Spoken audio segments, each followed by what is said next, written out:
The windswept moors on the bleak upper slopes of the Pennines, the backbone of England, have been a home for the stubborn and independent Yorkshiremen for over 1,000 years of recorded history. Because of the harshness of the moors, known locally as the tops, and the steep ravines in the valleys, the Pennines only supported cultivation on the middle slopes of the hills, and it is from these that townships were formed.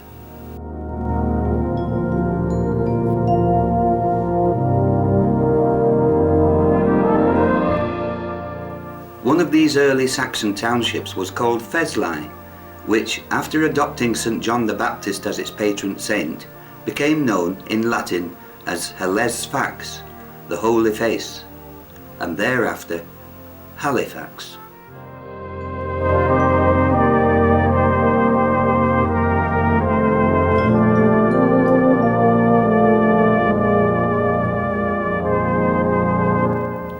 On your first view of Halifax, your eye is taken to the town hall spire that dominates the town.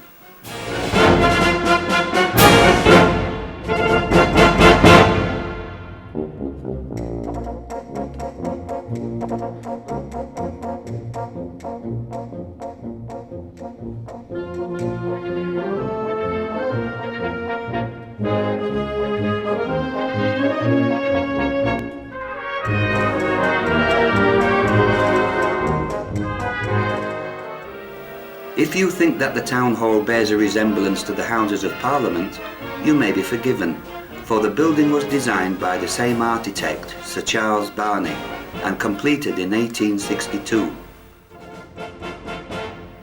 Because of this link with London, Halifax town is one of a few boroughs allowed to use the Westminster chimes to announce the time.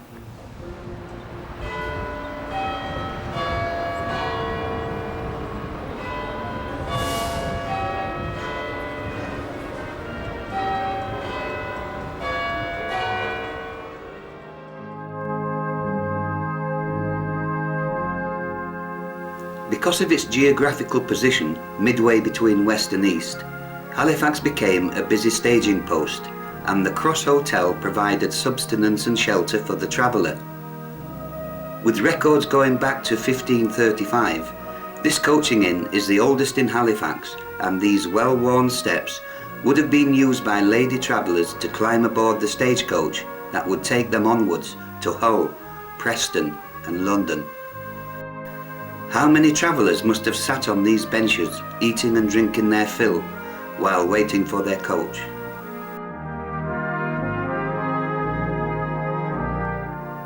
The inn was renamed the Union Cross Hotel to reflect the role that Halifax played in the Jacobite uprising.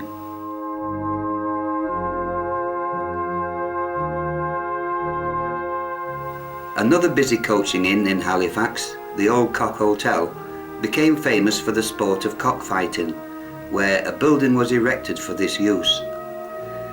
It is said that the pub is haunted by some poor soul to this very day.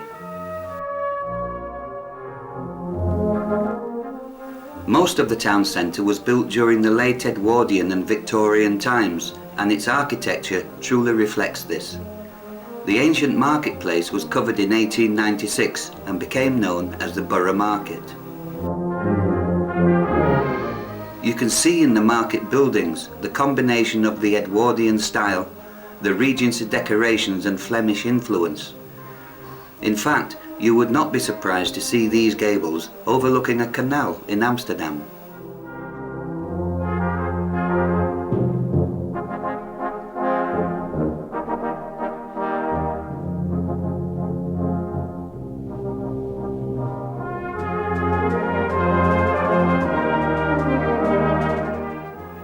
From above, one can see the Victorians' love for domes and glass, and inside the market, these glass panels provide the main illumination.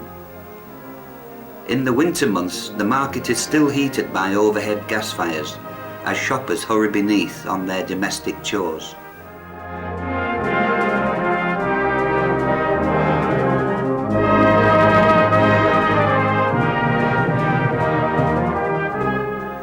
This ornate clock stands on the site of the ancient market cross that has guided so many people to come to Halifax to buy and sell?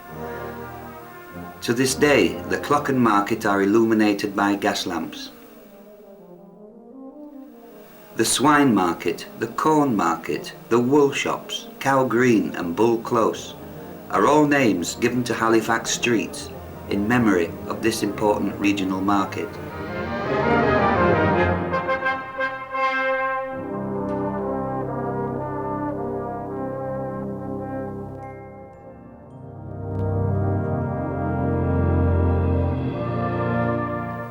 In the olden days, messages were passed from township to township by lighting beacons high on the hilltops.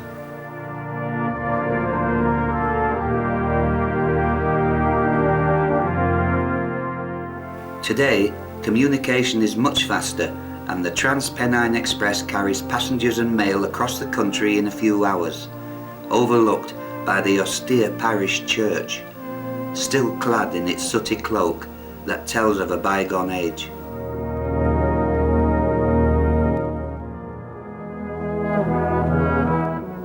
The main lifeblood of Halifax was the wool trade, and before the advent of the railway, canals were built across the country to link west with east.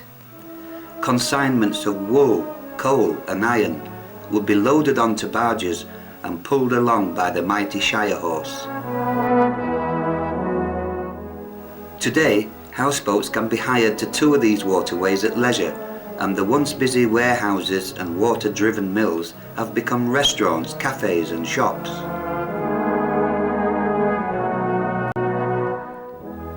Your only link with the past will be the friendly lockkeeper, who will guide and encourage you on your journey.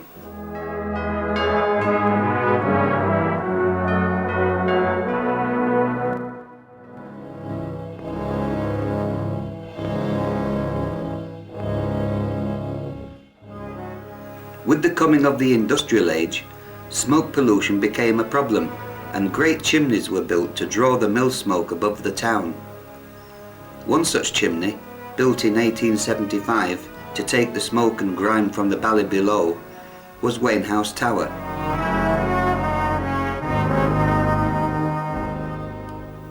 John Wainhouse had a business rival, so he constructed onto his chimney an outer shell nearly a metre thick in the shape of an octagon, and built steps in the space between to the very top of the tower, where it is said he would look out over his rival's land